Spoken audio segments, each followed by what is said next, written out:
Hey Cougar fans, it's Alexis Shirelli with the Charleston Sports Network. Thanks for tuning in to this week's edition of the Cougar Weekly Roundup. In part one, we have softball and track and field. It's definitely a very critical series for us. We need to win. That's just kind of how it is for the conference. I think this week at practice we're going to talk about that a lot, and we're going to train really hard. I know that all of us are really hopeful, though. I think that winning a bunch of games is something we've done in the past. It's something we can still do. And I know that it's kind of been a little bit of a rough couple weekends, a couple weeks, but I know that we can definitely pull out the wins this weekend. I would say that only the first two teams really are a lock, and the third and fourth spot is still open, and we have a little less control over it than I would have liked us to have.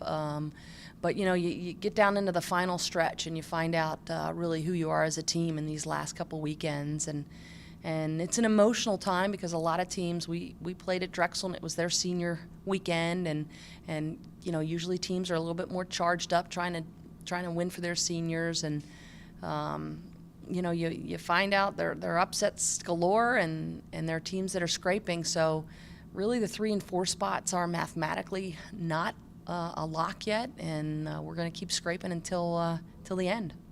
Just in case you can't make it out to Patriots Point this weekend, you can catch all the action on the Charleston Sports Network. Baseball will be airing Friday and Sunday, and softball's game against UNC Wilmington will be airing on Saturday. Track and field is headed to CAA championships, but before they do, they headed to Georgia Tech last weekend, where they broke school records and set all kinds of new PRs.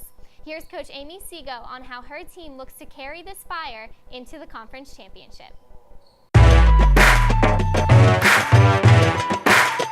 Well, we had a great weekend at Georgia Tech this past weekend, and the name of the game now is just recovering and making sure that we're ready to go.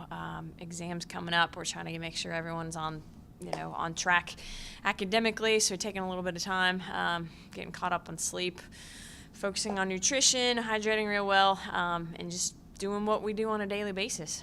Haley McMahon just broke the school record in the 800, so she looks good. She's under 210 there.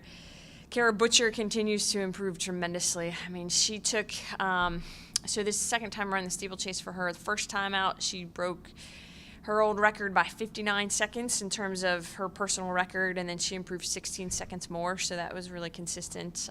Alexia Neal had a heck of a weekend in the hurdles. Both hundreds and the 400s set the school record in the 400s. Rachel Leader has done phenomenal in the hurdles also.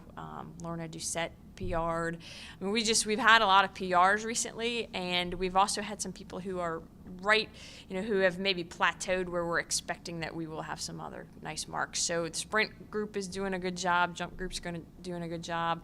Throws have been very consistent. Tiffany Sisk is trying to defend her title from the conference for shot put.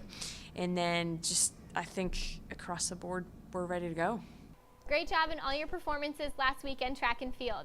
Baseball and softball, good luck in your competitions this weekend. Don't forget to catch part 2 of this week's Cougar Weekly Roundup. For the Charleston Sports Network, I'm Alexis Shirelli.